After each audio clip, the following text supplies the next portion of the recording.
आज हम स्टार्ट करेंगे कंस्ट्रेंट मोशन का ही लास्ट पार्ट, जिसका नाम है वेज कंस्ट्रेंट। ये वेज और नॉन वेज वाला वेज नहीं है। वेज मतलब कोई वुडन या कोई मेटेलिक पीस जो ब्लॉक और रस्सी से थोड़ा सा हटके ट्रायंगुलर शेप या नॉन ट्रायंगुलर इरेगुलर शेप का हो सकता है। फॉर एग्जाम्पल ये हमारे पास क्या है, एक वेज मतलब वुडन का कोई पीस हो सकता है, लकड़ी का कोई गुटका ट्रायंगल शेप का, ट्रायंगल शेप से हटके कोई अदर शेप का ऐसा भी हो सकता है, क्यूब और क्यूबॉइड से हटके इस टाइप का। इन सभी फिगर्स को हम लोग फिजिक्स में क्या बोलते हैं, वेज। क्या बोलते हैं, वेज।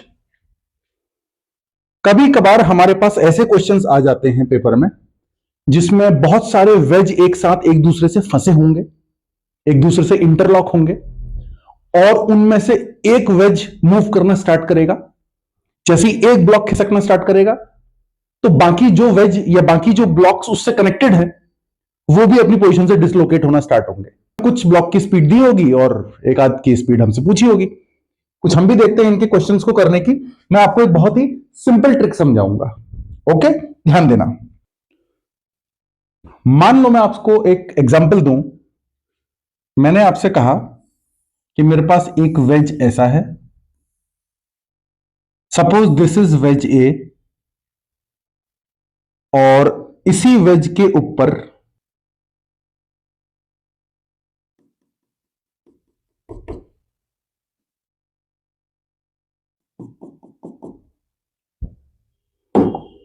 एक दूसरा वेज हमने ऐसे फंसा रखा है।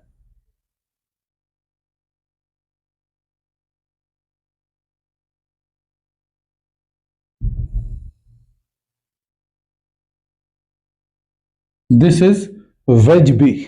वेज ए को मैं आगे मूव करा रहा हूं with velocity 20 meter per second. अब सोचिए, अगर ये wedge A 20 meter per second की स्पीड से आगे को जाएगा तो वेज बी कहां जाएगा? वेज बी नीचे को मूव करेगा। जाहिर सी बात है, दोनों तरफ से आपने देखो इसको रिजिड वॉल से सपोर्ट दे रखा है और नीचे इसके वेज ए लगा हुआ है।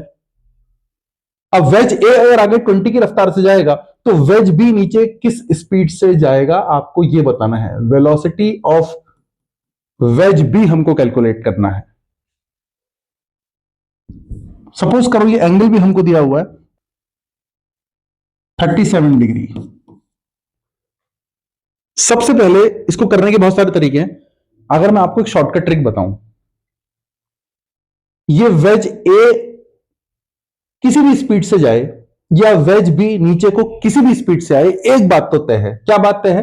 कि वेज बी कभी वेज ए के अंदर तो घुसेगा नहीं, ना वेज ए कभी बी के अंदर घुसेगा। दोनों वेज एक दूसरे के अंदर एंटर नहीं कर सकते, ये दोनों डिफरेंट बॉडीज हैं। तो अगर ये दोनों वेज एक दूसरे के अंदर एंटर नहीं करेंगे तो हम क्या कर सकते हैं? देखो, इतने से पार्ट को मैं जरा जूम करके दिखा रहा हूं आपको, ठीक है? मैं इतने से पोर्शन को आपको थोड़ा जूम करके दिखा रहा हूं। देखो क्या होगा, ये वाले कॉन्टेक्ट को, इस कॉन्टेक्ट को मैं जूम करके दिखा रहा हूं। इसके नीचे कौन सा वेज है? Wedge A. इसके ऊपर कौन सा ब्लॉक है? Wedge B. जो इन दोनों वेज की कॉन्टेक्टिंग सरफेस है, अगर मैं इनकी कॉन्टेक्टिंग सरफेस के परपेंडिकुलर एक लाइन ड्रॉ कर दूं, दोनों की कॉन्टेक्टिंग सरफेस से 90 डिग्री बनाती हुई अगर एक लाइन ड्रॉप कर दी जाए, तो इन दोनों ब्लॉक्स की वेलोसिटीज का कंपोनेंट इस परपेंडिकुलर लाइन के अलोंग हमेशा सेम होगा। फॉर एग्जाम्पल, अगर मैं ए ब्लॉक की बात करूं, ए ब्लॉक की वेलोसिटी कहां को है? लेफ्ट को है 20 मीटर पर सेकेंड। तो इस पॉइंट की वेलोसिटी ए ब्लॉक के लिए लेफ्ट को होगी 20 मीटर पर सेकेंड। और बी ब्लॉक की वेलोसिटी कहां है? नीचे को, जो हमको फाइंड आउट करनी है। बी ब्लॉक की वेलोसिटी नीचे को है वीबी। अब ए की भी वेलोसिटी के कंपोनेंट ब्रेक करिए, बी की भी वेलोसिटी के कंपोनेंट ब्रेक करिए। कहां को ब्रेक करिए? ये वाली लाइन में जो ब्लैक कलर से मैंने दिखा रखी है, परपेंडिकुलर। ब्लैक वाली लाइन कौन सी है? परपेंडिकुलर लाइन है। किसके परपेंडिकुलर है? उस सरफेस के परपेंडिकुलर है जो इन दोनों वेजेस की कॉन्टेक्टिंग सरफेस थी, ये वाली सरफेस। इस सरफेस को ड्रॉ कर रखा है मैंने यहां पर। इन दोनों की वेलोसिटी के कंपोनेंट मैं इस ब्लैक वाली लाइन या परपेंडिकुलर लाइन में निकालूंगा। कैसे कंपोनेंट निकालूंगा? थोड़ी ज्योमेट्री लगेगी। ये हमारा 37 डिग्री का एंगल है, हमने ऐसे करके परपेंडिकुलर ड्रॉप कर रखी थी, है ना? या मैं यहां दिखा देता हूं, ये हमारा 37 डिग्री का एंगल है ना? ये 37 है तो ये कितना होगा? 53। ये 53 तो ये कितना होगा? 37। ये 37 तो ये कितना होगा? 53 डिग्री। अब VB का वो वाला कंपोनेंट निकालो जो ब्लैक लाइन के अलोंग है, ये वाला VB cos 37 डिग्री। और 20 मीटर पर सेकंड का भी वो वाला कंपोनेंट निकालो जो इस लाइन के अलोंग है, वो कितना होगा? 20 cos 53 डिग्री। ये दोनों कंपोनेंट एक दूसरे के इक्वल होंगे। क्यों? क्योंकि ए ब्लॉक और बी ब्लॉक एक दूसरे में घुस नहीं सकते, एक दूसरे में मिक्स नहीं हो सकते। तो इन दोनों की वेलोसिटी इस ब्लैक लाइन के अलोंग यानी परपेंडिकुलर लाइन के अलोंग सेम आनी चाहिए। आया लॉजिक समझ में? तो मैं क्या लिख सकता हूं? मैं लिख सकता हूं 20 cos 53 degree is equal to VB cos 37 degree, right? यहां से VB की वैल्यू आ जाएगी यार। VB is equal to 20 cos 53 degree upon cos 37 degree. जिसको 53 और 37 एंगल का ट्रिक नहीं पता वो ध्यान दे बच्चा। हमारी फिजिक्स में कई बार ये 53 और 37 डिग्री के एंगल आ जाते हैं। इनके लिए आपने क्या करना है? रफ में एक राइट एंगल ट्रायंगल बनाओ। उस ट्रायंगल का एक एंगल अगर 37 डिग्री है तो दूसरा एंगल 53 डिग्री होगा। 37 डिग्री के ठीक सामने वाली साइड होती है 3, बेस होता है इसका 4 और लॉन्गेस्ट साइड हाइपोटेन्यूज होती है 5। ये 3 4 5 का ट्रायंगल होता है, ये फेमस ट्रायंगल है। अब इससे मुझे cos 53 की वैल्यू निकालनी थी, तो मैं लिखूंगा VB is equal to 20 cos 53 क्या लिखा जाएगा? cos theta is base upon hypotenuse. तो 53 के लिए बेस कौन है? 3 और हाइपोटेन्यूज कौन है? 5 अपॉन cos 37। cos 37 के लिए बेस कौन है? 4 और हाइपोटेन्यूज कौन है? 5। तो 1/5 से 1/5 सीधे सीधे कैंसिल हो गया और VB की वैल्यू हमारे पास आई 20 into 3 upon 4, 15 metre per second. इसका मतलब VB हमारा नीचे आ रहा होगा, आंसर क्या है? 15 मीटर पर सेकेंड से नीचे को आएगा। ये ट्रिक सभी बच्चों की समझ में आ गई होगी, लॉजिक समझ में आया? ठीक है, एक बार ध्यान से एक बार और वीडियो को रिवाइंड करो, देखो एक बार, समझो मैंने क्या ट्रिक लगाई है। क्वेश्चन नोट करना बहुत बड़ी बात नहीं है, ट्रिक को समझो। ठीक है, एक बार देखो, समझ में आ जाए तब कॉपी में नोट करो, और वीडियो देख के नोट मत करना, खुद नोट करना, मतलब खुद सॉल्व करना कॉपी में, वीडियो को बंद करके। एक अगला एग्जाम्पल करके देखते हैं, थोड़ा और क्लैरिटी आएगी। देखो, मान लो मैं आपसे बोलूं मेरे पास इस तरीके की एक वॉल है और उस वॉल के नीचे एक जमीन है, ठीक है, इस तरीके से।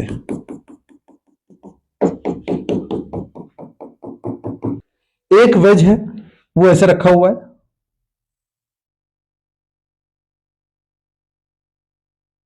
ये एक वेज है, सपोज दिस इज वेज ए, और यहां पर एक दूसरा वेज रखा हुआ था,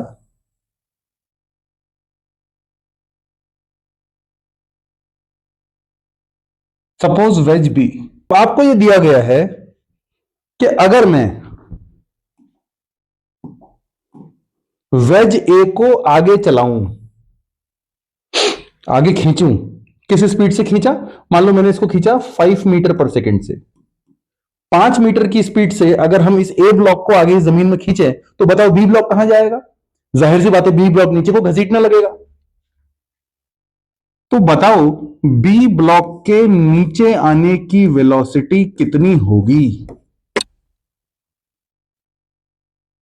ठीक है, एक बार सभी बच्चे अपनी स्क्रीन को पॉज करेंगे और इस क्वेश्चन को सॉल्व करने की कोशिश करेंगे। अच्छा हाँ, इसमें एक चीज और दी है आपको, इसमें दिया हुआ है आपको ये वाला एंगल। सपोज ये वाला एंगल इज 53 डिग्री। एक बार सभी बच्चे अपनी स्क्रीन को पॉज करेंगे और इस क्वेश्चन को सॉल्व करने की कोशिश करेंगे। ठीक है, आया किसी का आंसर? चलो चेक करते हैं।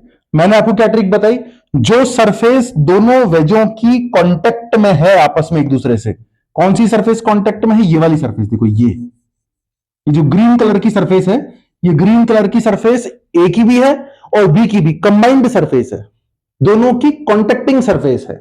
ये जो कॉन्टेक्टिंग सरफेस है, इस कॉन्टेक्टिंग सरफेस को अलग से ड्रॉ करना है। अलग से कैसे ड्रॉ करना है, मैं यहां ड्रॉ कर देता हूं, देखो ये रही कॉन्टेक्टिंग सरफेस।